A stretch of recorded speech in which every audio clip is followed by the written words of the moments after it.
JD horror में आपका स्वागत है। इस चैनल पर आपको सुनने को मिलती है डरावनी और भूतिया कहानी। अगर आपको ऐसे ही वीडियो देखना पसंद है तो इस चैनल को सब्सक्राइब करना ना भूलें। तो बढ़ते हैं कहानी की ओर। अमावस्या की वो रात जब बिल्कुल अंधेरा था, हाथ को हाथ दिखाई नहीं पड़ता था। ऐसी अंधेरी रात में निशांत अपनी कार से घर की ओर जा रहा था। वह जल्द से जल्द घर पहुंचना चाहता था।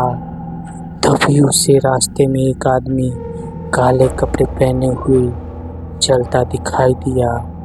वह गाड़ी तो नहीं रोकना चाहता था, पर वह तांत्रिक अचानक गाड़ी के आगे आ गया, जिससे वह मजबूरी में उसे गाड़ी रोकनी पड़ी। निशांत तेजी से ब्रेक लगाता है और गुस्से से उस तांत्रिक को बोलता है, क्या क्या है, मरना है क्या? आदमी साइड वाले विंडो पे आकर बोला, मरना नहीं, बचाना है तुझे, तेरी परिवार को और तेरे कारोबार को। निशांत को कुछ समझ नहीं आ रहा था। वह आदमी बोला, परेशान है, फिर भी इतनी गुस्सा, कारोबार तेरा चल नहीं रहा, परिवार बीमारी से परेशान, और तुझे नहीं पता तेरे ऊपर मौत का साया छाया हुआ है। निशांत बोला, तुम्हें यह सब कैसे पता? वह आदमी बोला, इस अमावस्या की रात मैं तेरी ही इंतजार कर रहा था। मुझे पता था तू ये हाईवे छोड़कर इस सुनसान रास्ते से गुजरेगा। मुझे अपने साथ ले चल, आगे मौत का साया तेरे रास्ते रोके खड़ा है। शांत डर गया। उसने उस आदमी को अपनी गाड़ी में बैठा लिया। निशांत ने गौर से देखा, काले कपड़े, पहले वह कोई तांत्रिक था। गले में कई छोटी बड़ी माला पड़ी हुई थी और हाथ की हर उंगली में अंगूठी। उसका रंग भी सांवला, आंखों में काजल लगाए हुए था। निशांत ने सोचा, कहीं इसे गाड़ी में बिठाकर कोई गलती तो नहीं कर दी, लेकिन इसकी बातों को सुनकर वो इसे बैठाने से रोक नहीं पाया। निशांत चुपचाप गाड़ी चला रहा था।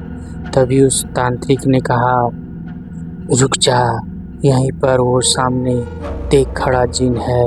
अगर तू आगे जाएगा तो तेरी गाड़ी का एक्सीडेंट हो जाएगा। निशांत बोला, लेकिन बाबा मुझे तो कुछ दिखाई नहीं दे रहा है। तांत्रिक बोला, चुप रह, वो तुझे बुला रहा है। तेरी मौत बनकर चुपचाप गाड़ी की लाइट बंद कर दे। निशांत ने ऐसा ही किया। गाड़ी की लाइट बंद करते ही सारे रोड पर खूब अंधेरा हो गया। तभी निशांत ने तेज की आवाज सुनी, जैसे धड़ाम से कुछ गिरा। तांत्रिक बोला, लाइट चला, वो लगता जा रहा है। निशांत ने लाइट चलाकर देखा तो रास्ते पे एक बड़ा सा पेड़ गिरा था। निशांत बोला, बाबा अभी तो वहाँ कुछ नहीं था। तांत्रिक ने कहा, चुप रह, वह जिन गुस्सा होकर जा रहा है। उसे पता लग गया कि मैंने तेरी रक्षा की है। लेकिन बाबा मुझे तो कुछ दिखाई नहीं दे रहा है। तांत्रिक बोला, वह चला गया, लेकिन गुस्से में वह पेड़ बीच में गिरा गया। यहाँ से गाड़ी मोड़ ले, वैसे भी आगे जा नहीं सकते। निशांत बोला, बाबा आपने मेरी जान बचा ली, बहुत ही धन्यवाद। तांत्रिक बोला, यह सब बाद में, भाग यहाँ से, जिन बहुत ही शक्तिशाली होते हैं। निशांत गाड़ी मोड़कर दौड़ा रहा था। फिर वह हाईवे पर पहुँच गया और शहर आने वाला था। तभी तांत्रिक ने कहा, गाड़ी रोक दे, मुझे यहीं उतरना है। लेकिन बाबा इस सुनसान रास्ते पर आप कहाँ जाओगे? तो तांत्रिक ने कहा, मुझसे सवाल मत कर, चुपचाप घर चला जा, कल रात को मैं तेरे घर आऊँगा। निशांत डर के मारे कुछ नहीं बोला और गाड़ी लेकर घर की ओर चला गया। घर पहुंचकर उसने अपनी पत्नी को देखा और सारी बात बताई। रेखा बोली, सुनिए माँ, पिताजी को यह सब मत बताना, पिताजी पहले से बीमार हैं। माँ जी यह सब सुनेगी तो डर जाएगी। निशांत बोला, अरे उस तांत्रिक ने मेरा पता तो पूछा ही नहीं, वह यहाँ तक कैसे पहुँचेगा। रेखा बोली, यह सब छोड़िए, आप सही सलामत आ गए हैं, वही काफ़ी है।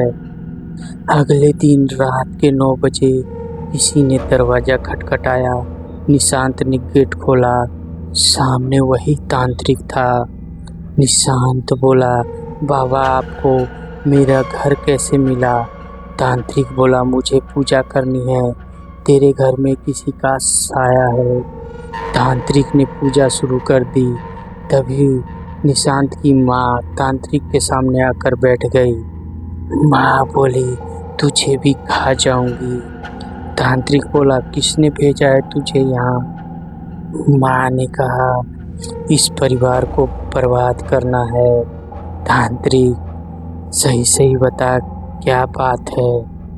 माँ, यह मुझे शमशान से साथ लाया। तांत्रिक बोला, कब। माँ ने कहा, इसका दोस्त मरा था, तब यह शमशान गया था। वहाँ इसके दोस्त के बराबर में मेरी चिता जल रही थी, वह जूते पहनकर उस पर चढ़ गया, तभी मैं इससे बदला लेने साथ आ गई हूँ। उसने पूछा, निशांत ये सही बोल रही है क्या। निशांत बोला, हाँ, पता नहीं बाबा, एक चीता तो चल रही थी पास में, पर मुझे नहीं पता मैंने कब उस पर पैर रख दिया। तांत्रिक गुस्से में बोला, शमशान में जूते पहनकर क्यों गया तू। निशांत बोला, गलती हो गई बाबा। तब तांत्रिक ने बोला, लड़का गलती मान रहा है, जा, चली जा यहाँ से। माँ ने कहा, मैं इसके बाप को ले जाऊंगी। तो तांत्रिक बोला, मेरे साथ चल, मैं तुझे मुक्ति दिलाऊंगा। माँ ने कहा, मुझे मुक्ति नहीं मिल सकती, मेरी बेटी भूखी है। तांत्रिक बोला, कहाँ है तेरी बेटी। माँ ने जवाब दिया, जमुना के पीछे झुग्गी में है। उसे भूखा छोड़कर मैं भीख मांगने निकली, तभी ये ट्रक चढ़ गया, मेरी बेटी मेरा इंतजार कर रही है। तांत्रिक बोला, तेरी बेटी का इंतजाम हो जाएगा, चल मेरे साथ।